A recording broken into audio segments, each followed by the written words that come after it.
कहा गया घिरी बदरिया पाप की बरस गई अंगार, संत न होते जगत में जल मरता संसार। हमेशा इस धरती पर रहते हैं तो वो जो आदेश देते हैं, अगर उनकी भक्ति करनी है तो जो वो आदेश देते हैं, आदेश का जब पालन करोगे तब वो खुश होंगे। तब उनका तो भंडार भरा हुआ है, कुछ भी ले लो, कोई कमी नहीं उनके पास। सच पूछो तो दाता वही होते हैं, देने वाले वही होते हैं। कहा गया ना, दाता केवल राम, भिखारी सारी दुनिया। सब मांगते रहते, जैसे आप मांगते हो, चाहे धन मांगते हो, चाहे नौकरी मांगते हो, चाहे रोटी मांगते हो, चाहे कपड़ा मांगते हो, कोई चीज़ मांगते हो, वो भी मांगता ही रहता है।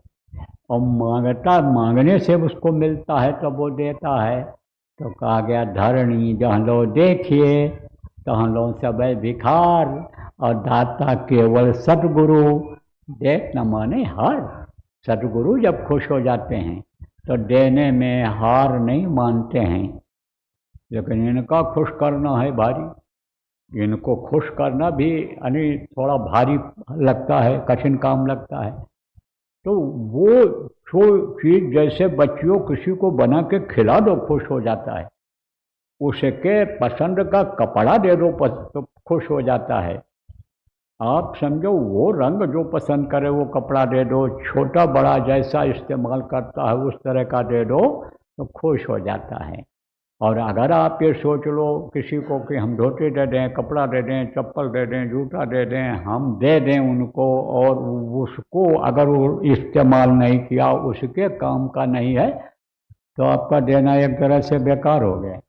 तो जैसे खाने पीने पर खुश होता है, आप समझो ऐसे उनकी सेवा करने पर वो खुश होते हैं। तो सेवा, कौन सी सेवा? सेवा एक बाह्य सेवा होती है और एक अंदर की सेवा होती है। तो बाह्य सेवा क्या है? बाह्य सेवा ये जो कह देते हैं कि प्रचार करो, कार्यक्रम हो रहा है वहाँ, और जीवों को ले आओ जो भटक रहे हैं, समझा करके ले आओ, नामदान दिला दो, और नामदान दिला करके उनको सुमिरन ध्यान भजन समझा दो, और उसमें बैठाओ और खुद भी बैठो। तो जब ये आदेश हो कि साधना शिविर लग रही है, यहाँ पर कार्यक्रम हो रहा है और यहाँ पर आ जाओ, यहाँ साधना में बैठो, तब उसका प्रचार करके पुराने लोगों को जो नामदानी हैं ले जाना चाहिए, और जो नए लोग हैं उनको भी जहाँ नामदान होने को हो वहाँ ले जाना चाहिए। यही है सेवा, यही है गुरु भक्ति। आप ये समझो कि खिला दो पिला दो बढ़िया से और बिस्तर लगा दो और कोई चीज़ की कमी ना हो, जी हुजूर जी हुजूर जी सरकार, आगे पीछे लगे रहो, इससे वो खुश नहीं होते। क्यों? क्योंकि उनको इसमें स्वाद नहीं मिलता है। जिसको स्वाद ऊपर का लग जाता है, मान लो कोई बुढ़ा आदमी है, तो बुढ़े आदमी को तो थोड़ा आराम चाहिए। अब मान लो आपने कोई तखत बिछा दिया, पतला कपड़ा बिछा दिया, अब उसके ऊपर लेटा है और मान लो रीढ़ की हड्डी में दर्द हो रहा है, तो जब ध्यान लगा लेगा तब वो कुछ असर नहीं हो। देखो, मरने के बाद शरीर में कोई हरकत रहती है? नहीं रहती है, जीवात्मा निकल जाती है, लेकिन उस समय पर जो जीवात्मा निकलती है वापस नहीं आती है।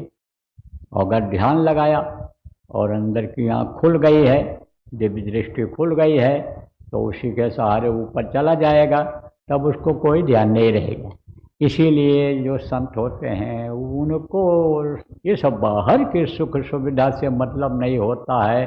कितनी भी सुविधा आप उनको दे दो, लेकिन उसका कोई फर्क नहीं पड़ता है। वाह वाह तारीफ भले कर दें, लेकिन सुख इससे नहीं मिलता है।